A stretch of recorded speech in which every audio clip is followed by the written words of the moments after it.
नमस्कार, स्वागत आप सभी का इंडिया न्यूज हरियाणा में। साथ में हूं आपकी कीर्ति कंसल। चलिए शुरुआत करते हैं सुपरफास्ट खबरों की।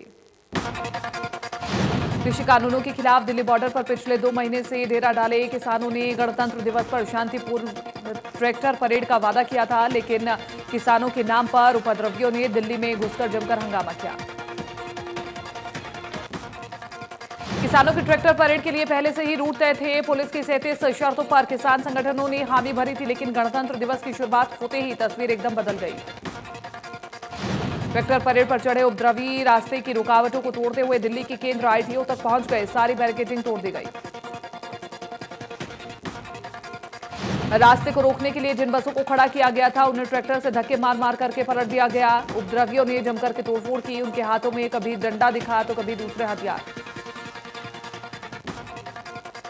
पुलिस ने काबू करने की कोशिश की तो उपद्रवी और बेकाबू हुए। पुलिस की टीम पर पथराव किया गया। तब पुलिस ने आंसू गैस के गोले दागने शुरू किए।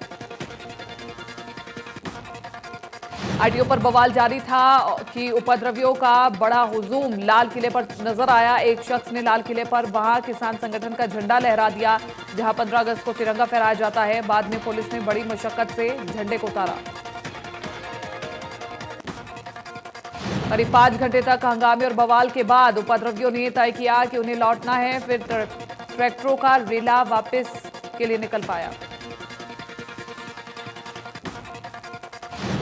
संयुक्त किसान नेताओं ने उपद्रवियों से पल्ला झाड़ लिया। किसान नेताओं ने कहा कि उपद्रवियों का आंदोलन से कोई लेना देना नहीं है। शाम होते होते हिंसा पर काबू पाने के बाद गृह मंत्रालय में बैठक हुई। गृह मंत्री अमित शाह की बुलाई गई बैठक 2 घंटे तक चली। गृह मंत्री की बुलाई हुई बैठक में आईबी चीफ, गृह मंत्रालय के आला अधिकारी और दिल्ली पुलिस कमिश्नर मौजूद रहे। अधिकारियों को स्पष्ट निर्देश दिए गए। कानून व्यवस्था दिल्ली में कायम करना प्राथमिकता है।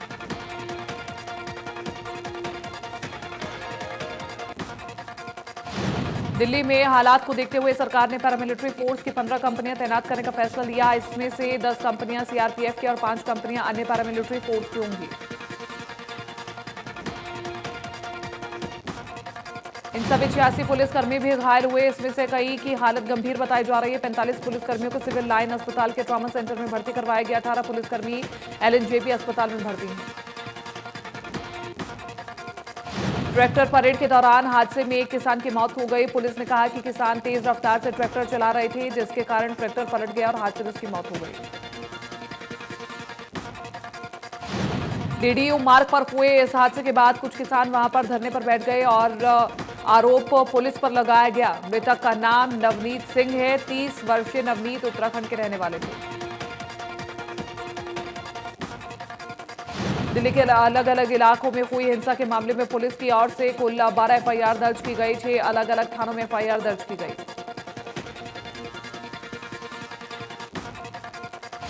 दिल्ली में ट्रैक्टर परेड के दौरान हुई हिंसा के पीछे पंजाब के एक्टर और सिंगर दीप सिद्धू का नाम सामने आ रहा है। किसान नेता आरोप लगा रहे हैं कि दीप सिद्धू ने ही प्रदर्शनकारियों को हिंसा के लिए भड़काया। भारतीय किसान यूनियन हरियाणा के प्रमुख गुरनाम सिंह चडूनी ने दीप सिद्धू पर प्रदर्शनकारियों को उकसाने और गुमराह करने का आरोप लगाया। गुरनाम सिंह चडूनी ने कहा कि दीप सिद्धू ही प्रदर्शनकारियों को लाल किले तक ले गया। किसान कभी भी वहां जाने के पक्ष में नहीं थे। और गुरनाम सिंह चडूनी के अलावा स्वराज पार्टी के योगेंद्र यादव ने भी दीप सिद्धू पर आरोप लगाए। योगेंद्र यादव ने कहा कि दीप सिद्धू कई दिनों से आंदोलन को भड़काने की कोशिश कर रहा था। वो बीजेपी से जुड़ा हुआ है। योगेंद्र यादव ने कहा कि दीप सिद्धू बीजेपी सांसद सनी देओल का चुनाव में एजेंट रह चुका है और प्रधानमंत्री नरेंद्र मोदी के साथ उसकी कई तस्वीरें भी हैं। दिल्ली पुलिस में हमने इसके बारे में कई बार बताया था, मगर कोई कार्रवाई नहीं हुई। घटना के बाद दीप सिद्धू ने फेसबुक लाइव करते हुए दावा किया कि हमने लाल किले पर सिर्फ निशान साई भी फहराया और विरोध करना हमारा लोकतांत्रिक अधिकार है। हमने तिरंगे को नहीं हटाया। दीप सिद्धू और उनके भाई मनदीप को राष्ट्रीय जांच एजेंसी एनआईए पूछताछ के लिए दिल्ली तलब की थी। दीप सिद्धू किसान आंदोलन से जुड़े हैं और प्रदर्शनकारी किसानों का समर्थन कर रहे हैं। दिल्ली के 5 इलाकों में इंटरनेट सेवा पर रोक लगा दी गई है। सिंघू, टीकरी और गाजीपुर बॉर्डर पर इंटरनेट सेवा को बंद कर दिया गया। नांगलोई और मुकरबा चौक पर भी रात 12 बजे तक सेवा बाधित रहेगी।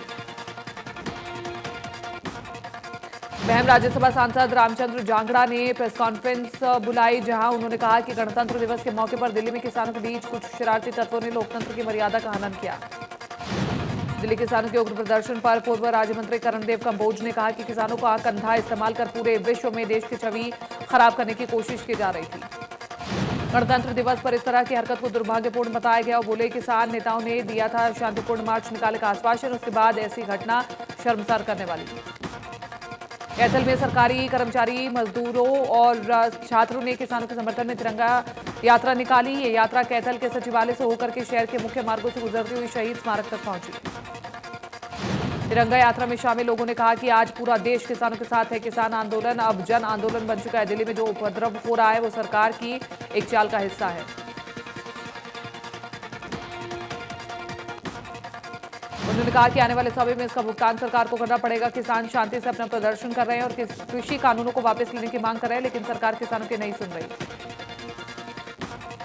हरियाणा राजस्थान सीमा पर किसान मोर्चे के बैनर तले धरना दे रहे किसानों ने गणतंत्र दिवस के अवसर पर पूरा दम दिखाया। हजारों ट्रैक्टरों के साथ किसान पहले धरना स्थल पर जमा होकर के गणतंत्र दिवस मनाया।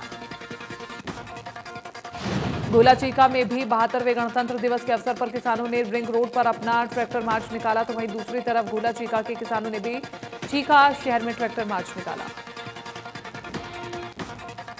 राजपथ पर राष्ट्रपति रामनाथ कोविंद ने तिरंगा फहराया, परेड की सलामी ली और जवानों का जोश बढ़ाया।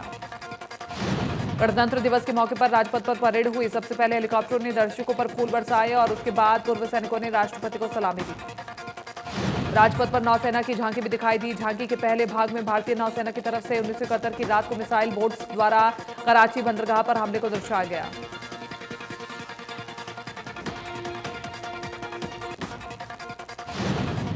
आईएनएस विक्रांत को सी हॉक और अलाइज एयरक्राफ्ट के साथ फ्लाइंग ऑपरेशन में भाग लेते हुए दिखाया गया। झांकी के बाकी भाग में युद्ध के दौरान महावीर चक्र विजेताओं के चित्र दिखाए गए। नौसेना के बाद वायुसेना की झांकी राजपथ पर आई। भारतीय वायुसेना की झांकी की विषय वस्तु रही। भारतीय वायुसेना शान से आकाश को छूते हुए दिखाई दी। झांकी में हल्का लड़ाकू विमान, हल्का लड़ाकू हेलीकॉप्टर, Su-30 मार्क 1 वायुयान और रोहिणी रेडार के प्रतिरूप आसमानी पृष्ठभूमि में दर्शाए गए। झांकी के दोनों तरफ वर्दी में सुसज्जित अफसरों का झांका दिखाया गया। राजपथ पर उन्नत या अपग्रेडेड शिल्का हथियार प्रणाली की झांकी निकाली गई। इसकी कमान 140 वायु रक्षा रेजिमेंट के कप्तान ने संभाली। शिल्का हथियार प्रणाली आधुनिक रेडार और डिजिटल फायर कंप्यूटर से लैस है और लो लेवल एयर डिफेंस के लिए सभी हालातों में लक्ष्य को साधते हुए दुश्मन को तबाह करने में सक्षम है। हथियार के बाद रेजिमेंट की झांकी निकाली गई। सबसे पहले जाट रेजिमेंट ने अपनी परेड की, उसके बाद गढ़वाल रेजिमेंट के जवानों ने अपना जज्बा दिखाया। वहां रेजिमेंट ने अपना जज्बा राजपथ पर दिखाया, जिसका युद्ध घोष है बोलो हिंदुस्तान की जय। दुर्गा माता की जय बोल दुश्मन के छक्के छुड़ा देने वाले जम्मू एवं कश्मीर राइफल्स रेजिमेंट के जवानों ने राजपथ पर अपने जज्बे से हर किसी का दिल जीत लिया। Sikh light infantry regimental centre, Ladakh scouts regimental centre, artillery centre के संयुक्त बैंड दस्ते ने बलिदान की धुन को राजपथ पर बजाया। राजपथ पर युद्धक टैंक P-90 भीष्म ने अपना जलवा बिखेरा। यह मुख्य युद्धक टैंक हंटर किलर सिद्धांत पर कार्य करता है। 861 मिसाइल रेजिमेंट की ब्रह्मोस मिसाइल प्रणाली के मोबाइल ऑटोनोमस लॉन्चर ने राजपथ पर अपनी ताकत दिखाई। इसका नेतृत्व कैप्टन कमरूल जमान ने किया। 861 रेजिमेंट भारतीय तोपखाना की एक प्रतिष्ठित रेजिमेंट है और इस मिसाइल को भारत और रूस के संयुक्त उद्यम से तैयार किया गया है। राजपथ पर अर्धसैनिक और अन्य सहायक बलों की परेड भी निकाली गई और इस दौरान भारतीय तटरक्षक बल, केंद्रीय रिजर्व पुलिस बल, दिल्ली पुलिस का बैंड, भारत तिब्बत सीमा पुलिस का बैंड, राष्ट्रीय सुरक्षा गार्ड के जवानों ने अपनी ताकत दिखाई। राजपथ पर संघ शासित प्रदेश लद्दाख की झांकी दिखी, जिसमें केंद्र शासित प्रदेश बनाने के बाद पहली गणतंत्र दिवस परेड में शिरकत की। इस बार उत्तर प्रदेश की झांकी भी खास रही। इसमें राम मंदिर की झलक को दिखाया गया। पूरे विश्व में अयोध्या को राम जन्मभूमि होने के कारण सनातन संस्कृति का प्रतीक माना जाता है। राज्य के बाद केंद्रीय मंत्रालय की झांकी का नंबर आया। आईटी मंत्रालय की झांकी में राष्ट्र की प्रगति के लिए डिजिटल इंडिया, आत्मनिर्भर भारत थीम को दर्शाया गया। इस बार आयुष मंत्रालय की झांकी में कोरोना संकट के मुद्दे को उठाया गया। केंद्र मंत्रालय की झांकी में मुख्य रूप से आत्मनिर्भर भारत, वोकल फॉर लोकल जैसी योजनाओं पर फोकस किया गया। राजपथ पर राज्यों के सांस्कृतिक रुख को दुनिया के सामने दिखाया गया। दर्जनों राज्यों की अलग अलग झांकी निकाली गई, जिसमें कलाकारों ने राज्य की विशेष संस्कृति का दर्शन दुनिया को दिखाया। एकलव्य फॉर्मेशन की अगुवाई राफेल लड़ाकू विमान ने की। राफेल के साथ 2 जैगवार, 2 MiG-29 और लड़ाकू विमान रहे।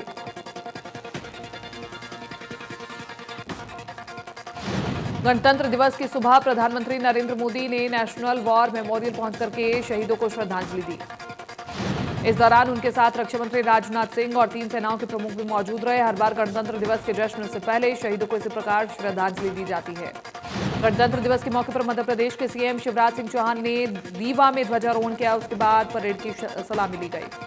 उत्तर प्रदेश के मुख्यमंत्री योगी आदित्यनाथ ने अपने आवास पर तिरंगा फहराया। इस दौरान सीएम योगी आदित्यनाथ ने कहा कि भारत के संविधान ने कभी भी किसी तरह के भेदभाव को कोई महत्व नहीं दिया। गणतंत्र दिवस के मौके पर भारतीय जनता पार्टी के अध्यक्ष जेपी नड्डा ने बीजेपी के मुख्यालय पर झंडा फहराया और देशवासियों को बधाई दी। देश के अलग अलग हिस्सों में तिरंगा फहराया गया। आईटीबीपी के जवानों ने लद्दाख में तिरंगा फहराया। कड़कड़ाती ठंड के बीच जवानों को जोश हाई दिखा।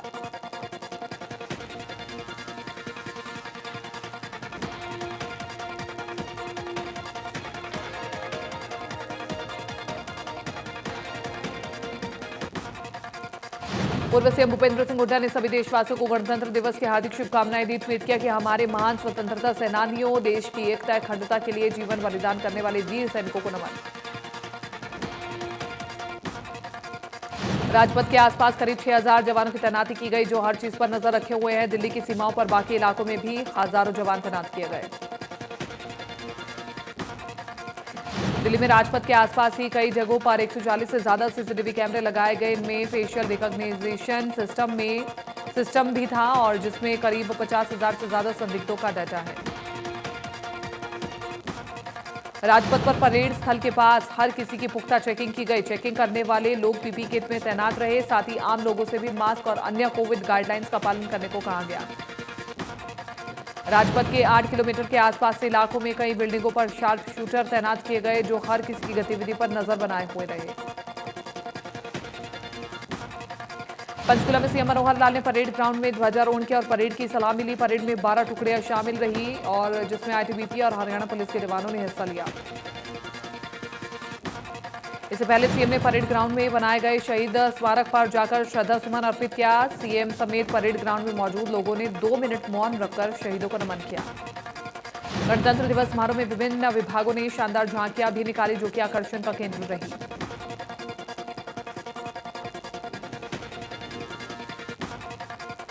भिवानी में परिवहन मंत्री मूलचंद शर्मा ने ध्वजारोहण किया। लोगों को संबोधित करते हुए मूलचंद शर्मा ने कहा कि हरियाणा ऐसा राज्य है जहां सबसे ज्यादा एमएसपी फसलों पर दी जा रही है। भावांतर भरपाई योजना कारगर साबित हुई।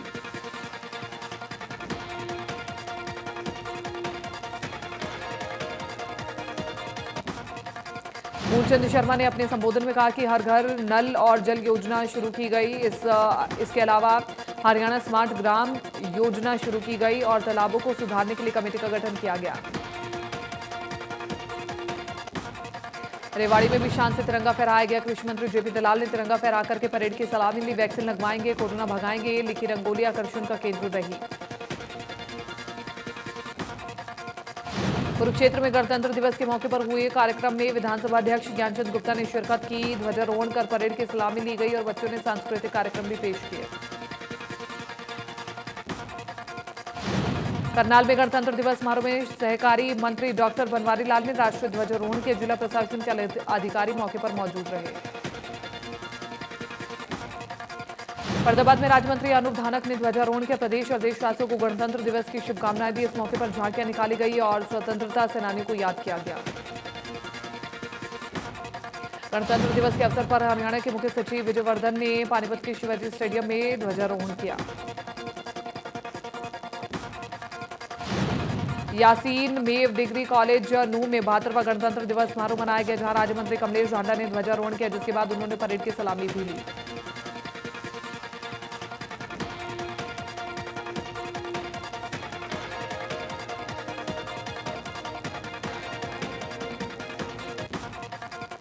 राज्य मंत्री ने लोगों को संबोधित करते हुए केंद्र और राज्य सरकार की जनहितैषी नीतियों के बारे में गुणगान किया। उन्होंने कहा कि अपने भाषण में उन्होंने कहा कि किसानों की योजना को लेकर के बातचीत की।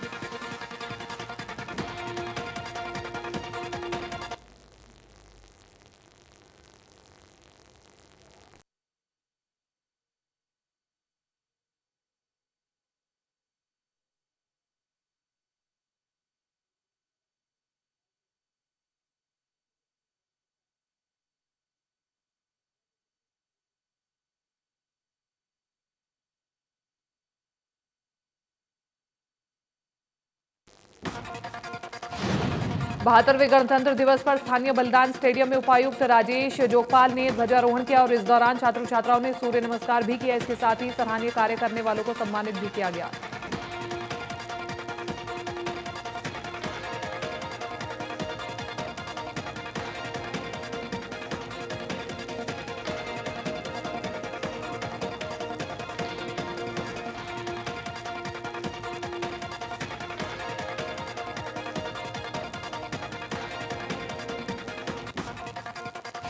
अंबाला में मेयर शक्ति रानी शर्मा ने ध्वजारोहण किया। देशवासियों को गणतंत्र दिवस की शुभकामनाएं दी और शहीदों को श्रद्धांजलि दी। इस दौरान पूर्व केंद्रीय मंत्री विनोद शर्मा भी मौजूद रहे। अंबाला में गणतंत्र दिवस के मौके पर मॉडल टाउन वेलफेयर सोसाइटी की तरफ से कार्यक्रम का आयोजन किया गया, जहां मेयर शक्ति रानी शर्मा ने मुख्य अतिथि के तौर पर शिरकत की और लोगों को गणतंत्र दिवस की बधाई दी।